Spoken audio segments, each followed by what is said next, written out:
छात्रों नमस्कार। मैं सरोज कुशवाहा आपके नई गुलमोहर हिंदी व्याकरण के लेसन 8 आपका लेकर के आई हूँ, जिसका नाम है अर्थ के आधार पर शब्द के भेद। इसके पहले हमने समास पढ़ लिया, उपसर्ग, प्रत्यय, ये सारे चैप्टर को हमने कवर कर लिया है।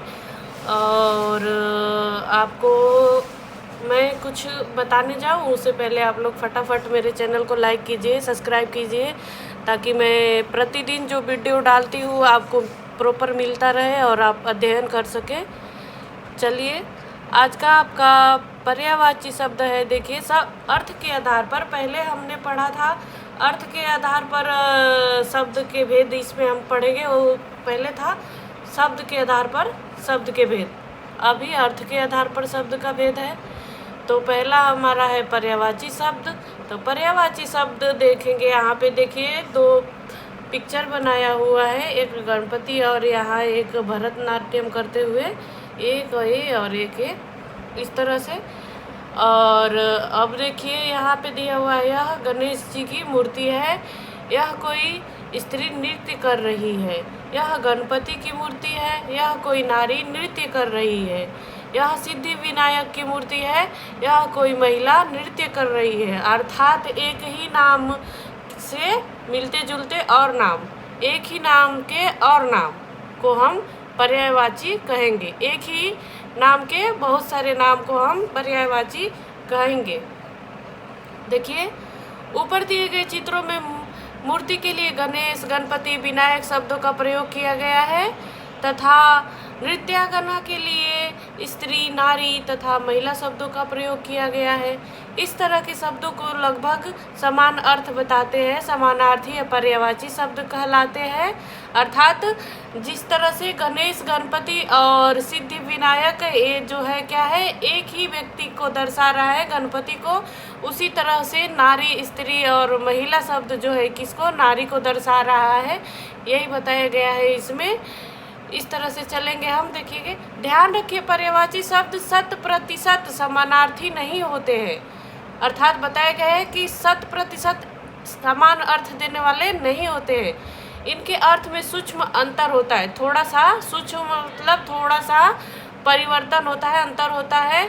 इसलिए प्रत्येक पर्यायवाची शब्द को एक दूसरे के स्थान पर रखकर प्रयोग करना संभव नहीं हो पाता है। अर्थात सभी पर्यायवाची को एक दूसरे के स्थान पे हम नहीं रख सकते हैं, क्योंकि कई में कुछ थोड़े बदलाव होते हैं। इसलिए देखिए, कुछ पर्यायवाची शब्दों के उदाहरण हम देखेंगे। यहाँ पे देखिए, तालिका में आपके कुछ पर्यायवाची शब्द दिया हुआ है। अंधेरा दिया हुआ है जैसे, तो अंधेरा का पर्यायवाची अंधकार, तिमिर और तम हो जाता है आपका। तिमिर और तम भी क्या है, अंधेरा का पर्यायवाची है। अमृत जो है सुधा, पीयूष, सोम, अमीय जो है ये आपका इस तरह से दिया हुआ है, जो है आपका पर्यायवाची शब्द के उदाहरण दिए हुए हैं। सुधा, पीयूष, सोम, अमीय, अमृत का है जो है क्या है, पर्यायवाची है।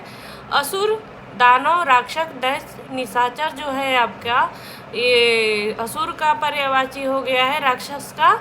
आँख जो है, नेत्र, नयन, चक्षु, दृग, लोचन जो है आपका, ये आँख का पर्यायवाची हो जाएगा। इस तरह से बच्चों इसको आपको पढ़ना होता है, समझना होता है, वो आपको करना होता है।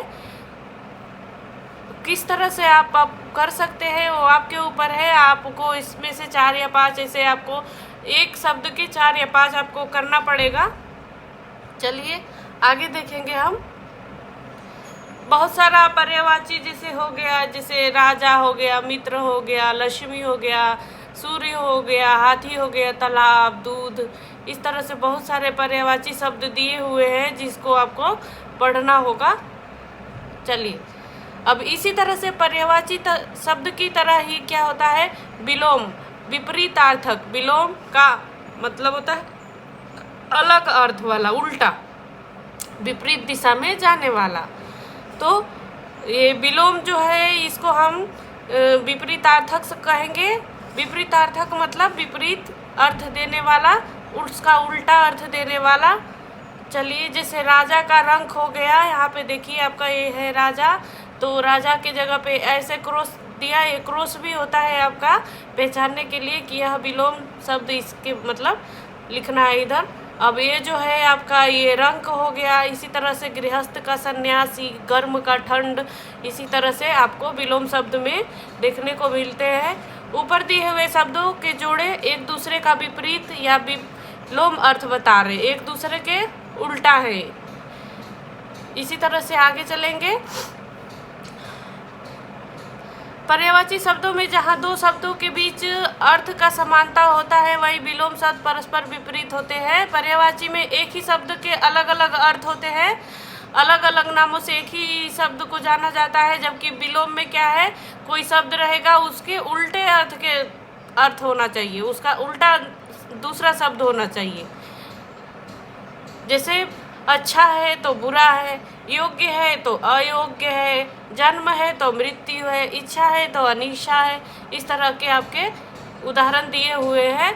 और यहाँ पे आप चाहेंगे तो देखिए आपके बहुत सारे उदाहरण आपके तालिका में दिया हुआ है। जैसे अंधेरा है, अगला है, अमृत है, अल्पायु है, इस तरह का जो है आपका ये विलोम शब्द दिया हुआ है।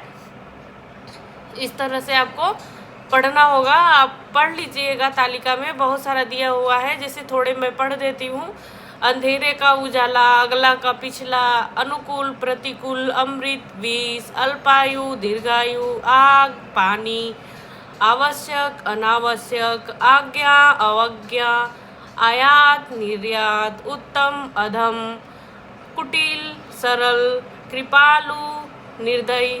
अब जो है देखिए इसमें से कुछ कुछ जैसे उत्तम, कुटिल, कृपालु, ये जो है कुछ कुछ इम्पोर्टेंट दिया हुआ है आपके। अल्पायु जैसे दिया हुआ है, ये जो है आपके क्या है, कुछ कुछ जो है ये इम्पोर्टेंट होते हैं। चलिए, अनुकूल प्रतिकूल जो है ये जो है आपका, ये भी इम्पोर्टेंट ही होता है आपका। इसी तरह से आगे जब हम चलेंगे तो आगे आपका ये विलोम हो गया। पर्यायवाची आपका बता दी मैं कि एक ही शब्द की तरह जैसे और भी जो शब्द रहेंगे एक ही शब्द का मतलब एक ही जैसे अर्थ बताएंगे, वो विलोम होते हैं। और इसमें क्या है कि दो अपोजिट जो होते हैं अलग अलग अर्थ देते हैं। जैसे सेम नहीं रहेगा तो अलग अलग आपको उल्टा बताना पड़ेगा। चलिए, अनेक अर्थक शब्द अब पढ़ेंगे, अर्थात एक ही शब्द के अनेक अर्थ। ऐसे शब्द जो एक से अधिक अर्थ बताते हैं उसे अनेकार्थक कहते हैं। जैसे उदाहरण के लिए देखेंगे हम, वस्त्र तथा आकाश, इन शब्दों के अर्थ संदर्भ में व्यक्त हो सकते हैं। जैसे आप देखेंगे कि बहुत सारा दिया हुआ है। और जैसे यहाँ पे देखिए आपका दिया हुआ है अनेकार्थक शब्द में, मैं मरीज के लिए फल लाया हूँ।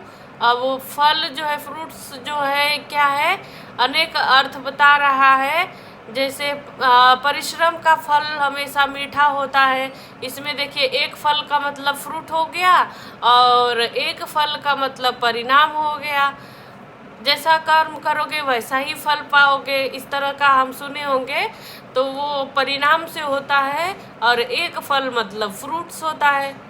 इसी तरह से बहुत सारे और भी उदाहरण दिए हुए हैं अनेकार्थी शब्द के। तो तालिका में हम जाएंगे बच्चों और देखेंगे। तो तालिका में हमारा दिया हुआ है अंग।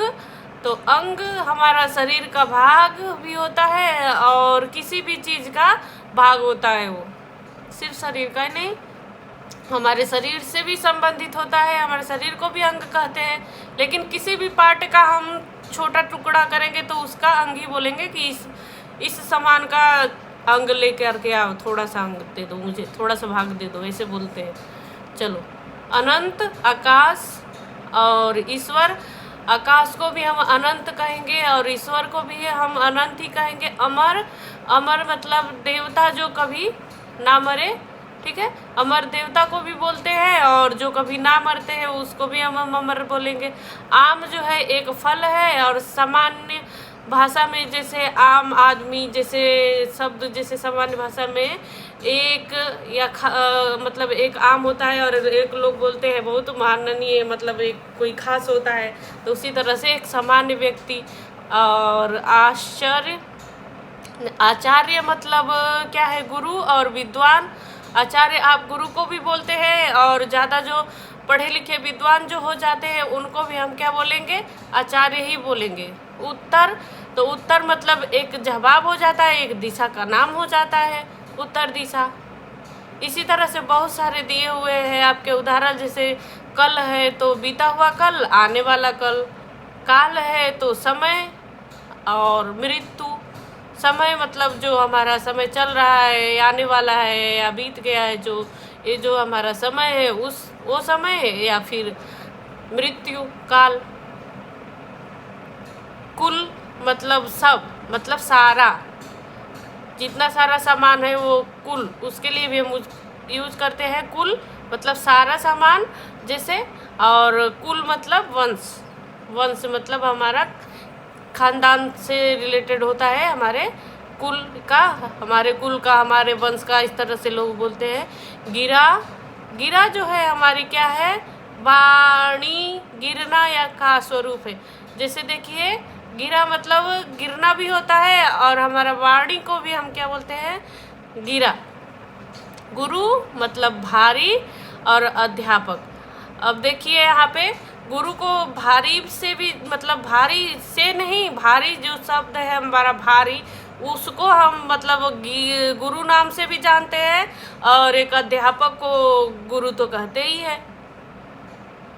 जीवन, जल, प्राण, नभ का आकाश और शून्य, निशान का चिन्ह और ध्वजा, अर्थात हमारा जो चिन्ह है उसको भी हम, कोई भी चिन्ह है, चाहे पढ़ते लिखते टाइम में जो भी हमारे, चाहे विराम चिन्ह, चाहे जो भी चिन्ह आते हैं वो उस तरह का चिन्ह, कोई प्रतीक, या फिर हमारा ध्वजा, निशान। चलिए इसी तरह से आप आगे सारा ही देख सकते हैं, बहुत सारे आपके तालिका में ये दिया हुआ है 1 से लेकर के यहाँ तक 25 नंबर तक जो आपको पढ़ना होगा। चलिए इसी तरह से अब हम क्या पढ़ेंगे, अब चौथा हमारा टॉपिक है आपका, पहला हो गया पर्यायवाची, दूसरा हुआ विलोम, अब ये क्या हुआ, अनेकार्थक शब्द हुए, एक ही शब्द के अनेक अर्थ बता रहे हो जो अनेकार्थक। अब श्रुति सम भिन्नार्थक, तो सुनने में समान दिखते हो लेकिन अर्थ क्या है उसका भिन्न हो, श्रुति सम भिन्नार्थक। श्रुति मतलब सुनना, और सम मतलब समान, और भिन्नार्थक मतलब सुनने में जो समान तो लगते हो लेकिन अर्थ जो है क्या है, अलग बता रहे होते हैं, उसको हम क्या बोलेंगे बच्चों, उसको हम बोलेंगे श्रुति सम भिन्नार्थक। अर्थात श्रुति मतलब सुनना होता है, सम मतलब समान होता है, भिन्न अर्थक अर्थात अलग अर्थ बताने वाला। तो सुनने में तो समान लगता हो लेकिन अलग अर्थ बताता हो, उसको हम श्रुति सम भिन्नार्थक कहते हैं, और समरूपी भिन्नार्थक शब्द भी कहते हैं। इस तरह से हम चलेंगे आगे, देखेंगे ये वे शब्द है जो सुनने में समान प्रतीत होते हैं। सुनने में समान प्रतीत होने का अर्थ है कि इन शब्दों के रूप में पर्याप्त समानता होती है, जैसे अभिराम तथा अविराम। अभिराम और अविराम अगर हम झटके से बोलेंगे तो सुनने में तो एक ही जैसे लगेगा कि एक ही जैसे कोई एक ही शब्द बोला जा रहा है, लेकिन दोनों का अर्थ अलग अलग होता है।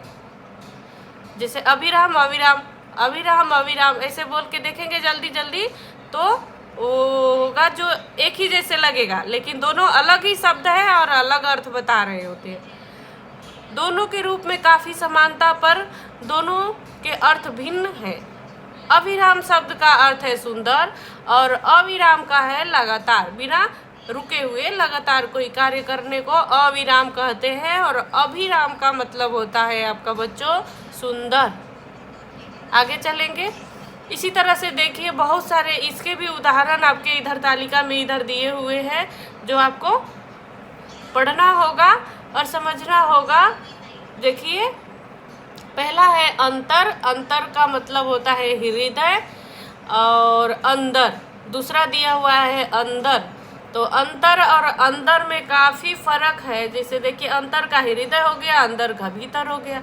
तो सुनने में तो अंतर और अंदर एक जैसे लग रहा है, लेकिन दोनों का अर्थ अलग है और दोनों शब्द भी अलग है। बस थोड़ा सा फर्क है। सुनने में एक ही जैसे लग रहा है, झटके से बोलने में एक ही जैसे लगेगा बच्चों, लेकिन दोनों ही अलग है।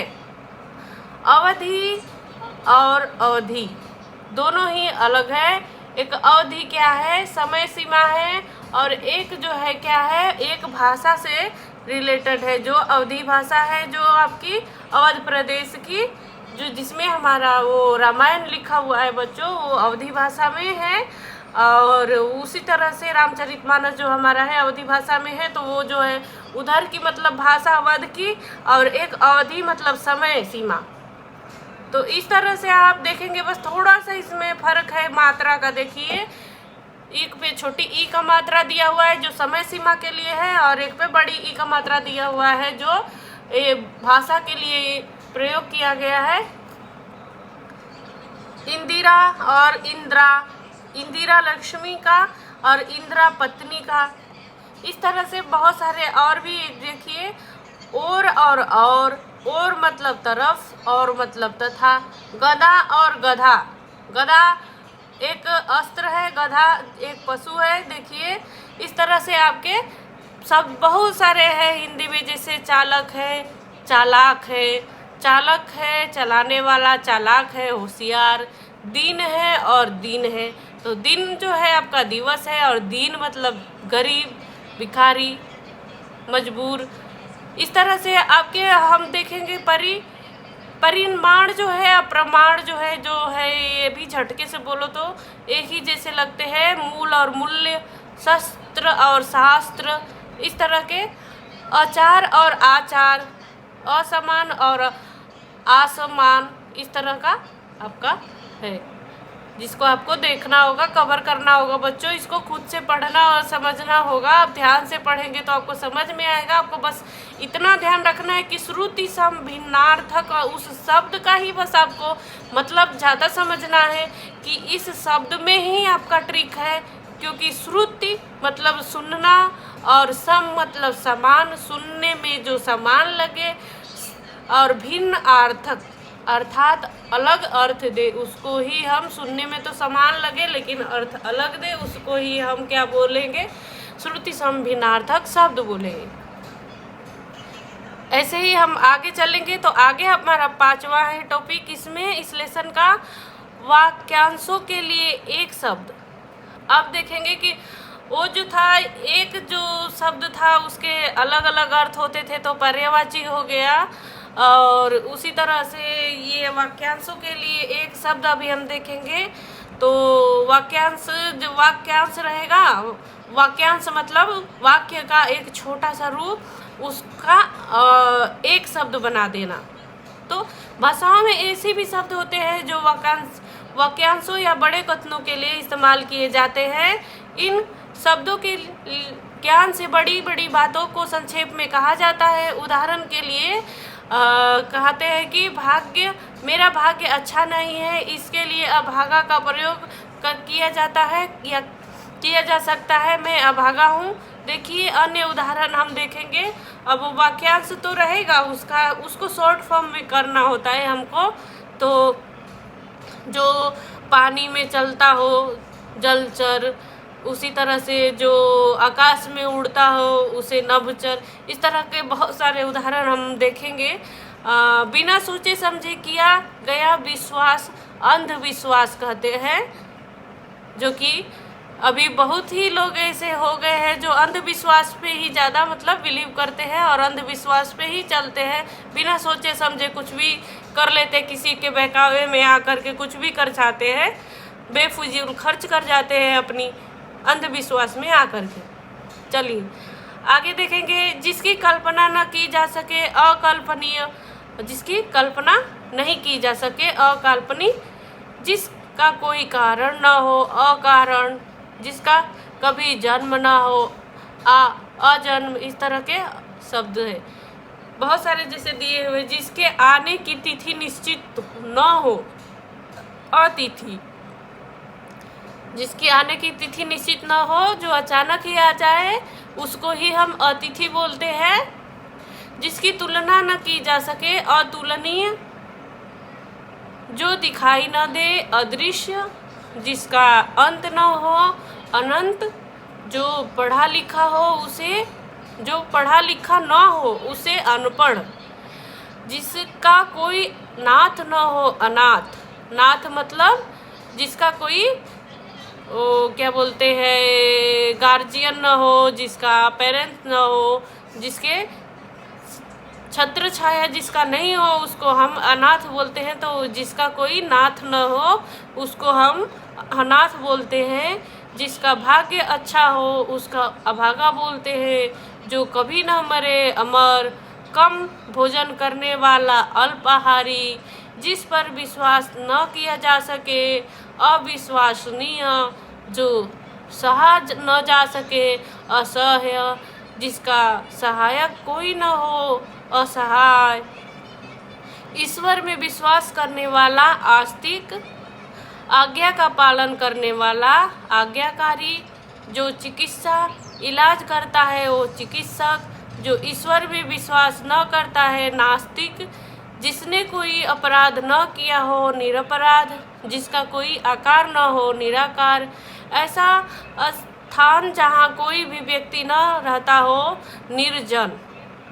इस तरह से बहुत सारे आपके उदाहरण दिए हुए हैं। देखिए यहाँ पे आपका, जो आपको पढ़ना होगा, पढ़िए मेरे साथ। मास में एक बार घटने वाला, मासिक, जिस पर विश्वास किया जा सके, विश्वसनीय, केवल साग सब्जी खाने वाला, शाकाहारी, समान अवस्था वाले, समान समवयस्क, अर्थात एक समान जिसकी वायु हो, जैसे आपके फ्रेंड है तो वो जो है क्या है, एक ही आयु के होते हैं तो उसको हम समवयस्क बोलेंगे।